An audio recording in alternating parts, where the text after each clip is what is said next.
Hello, my name's Michael Wheelahan, and I'm very pleased to be able to do a testimonial for the Transcendence Adventure and Peter Smith. Now, when Peter developed this program, he reached out to people who had trained with him. So I'm a trained facilitator in universal consciousness and quantum consciousness, and I'm a full-time hypnotherapist and NLP master practitioner. So he reached out to some of us who had trained with him to see if we had clients that could benefit from the Transcendence Adventure. And I had immediately a client came to mind because I saw a client who wanted to quit smoking, and basically we couldn't commence the session because as soon as normally we get them to step into the body and use the breath, but as soon as the breath was mentioned, she burst into uncontrollable tears. And it turns out that this poor young woman has had a history of abuse at the hands of her father. She tried to protect her younger sister from the abuse as well. She left home at an early age and went from one abusive relationship to another. A horrific history, the poor thing. So, I did propose the Transcendence Adventure to her as something that may help, and she took it on. Now, just in terms of monitoring and measurability and monitoring the changes that happen over the period, Pete actually developed just a simple scale of from 1 to 10, where 1 is sad, angry, scared or depressed most of the time, 5 is alright, just okay, and 10 is enthusiastic or peaceful or feeling great. So on that scale, when my client started the Transcendence Adventure, she came in, she said she was a 1 or 2 most of the time.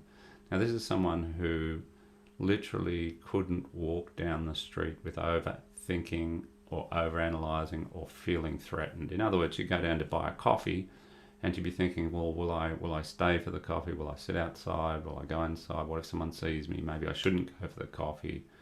She had escaped an abusive partner who threatened to kill her as well. So I mean, it's kind of understandable that she had that level of fear.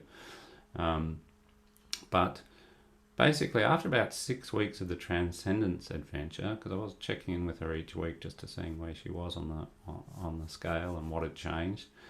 About 6 weeks in, she reported that she was around a 5. In other words, feeling okay, and even gravitating to a 7 at times. And even though she had the noise and the overanalysis, it's like she stepped back and removed herself from it. She almost could just remove herself and her energy and emotions from that a little bit. So, and towards the end of the program, so she was still dipping down below 5 at times and sinking to 1 or 2, but towards the end of the program, that kind of became the norm for her, 5, and dipping down to a 2 or a 3 occasionally. But instantly she'd recognise that it wasn't who she truly was. So I can't recommend the Transcendence Adventure enough. I've been through it myself, of course, as part of the pilot, just to understand it fully, and it's beautiful. I love it. So thanks very much, Pete, for developing it. And as I say, please, if you know anyone that this can help, please recommend it to them, because I think it can make a huge change in their life, just in living, appreciating their own story, their history, their past, and then recognizing that and learning the lessons from it and raising their vibration, their level of consciousness, to a point where they actually start to recognize their true nature, who they truly are, the beauty, the love, the light within. So can't recommend the Transcendence Adventure highly enough. Thank you.